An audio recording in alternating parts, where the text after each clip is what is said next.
That group over here, last group. For most of his 10-year NFL career, it's what Ed Reed has been doing every summer. It's easy to come back to my neighborhood, you know, and try to get some more athletes, you know, in school, you know, in a college, you know, and give them that information that they don't get. And there's no shortage of help giving that information from Reed's current and former teammates from around the NFL. Anytime Ed calls, you got to come. You know, without him in a lot of situations, I wouldn't be able to call myself who I am, and giving back to the kids is most important. Hands-on, teaching, just being there. It's what Reed has been doing to his campers for years. But after dealing with the tragedy of losing his younger brother in January, Reed found himself on the receiving end of some life lessons he's usually giving out. It was just 48 hours before a playoff game last season with Kansas City that Ed found out that his younger brother was missing.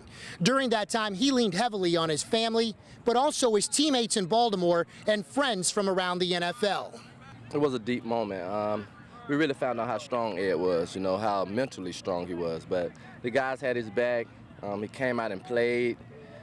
He's just a strong kid, man, because he lost his brother and he still came out there for his other family, man. We looked up to that, like, tremendously. We all go through tough times. That's life.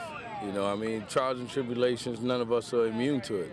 You know, so, I mean, you're going to have some tough times, but, you know, you're going to make it through. And for Reed, thanks to guys like Indianapolis Colts wide receiver Reggie Wayne, he did. Not only was Wayne Reed's college teammate and roommate at Miami, but he had a unique perspective of the pain Reed was going through. You see, Wayne also lost a brother who died in a car accident nearly 5 years ago. So I was able to kind of share some things with him and just tell him, you know, just to be strong, be there for the family, and everybody was going to be able to be trying to lean on him a little bit. And they did a great job with it. We talked probably every day, you know, and whenever you have a situation like that, you just need somebody to talk to, and I just wanted to be there for them. When you have family and friends that care and love you, man, and good people that surround you, you know, when you have good people on your team that surround you, man, it makes the difference. It was rough, you know.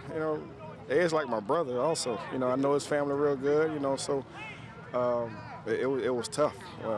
Just the whole waiting process, trying to figure out what's going on, and that can be draining, you know, not only to him, but to his family, friends, everybody, you know. So just glad there was some closure, and the family was able to move on. And for Reed, that means moving on to a 10th season in the NFL, a milestone that this 7-time Pro Bowl safety doesn't take lightly.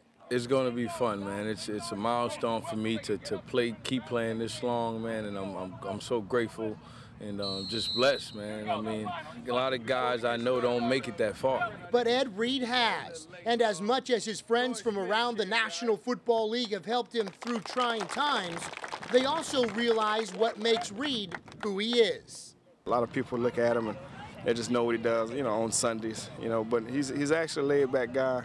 He has what we call an old soul, you know, so he just likes to sit back and relax and just enjoy life.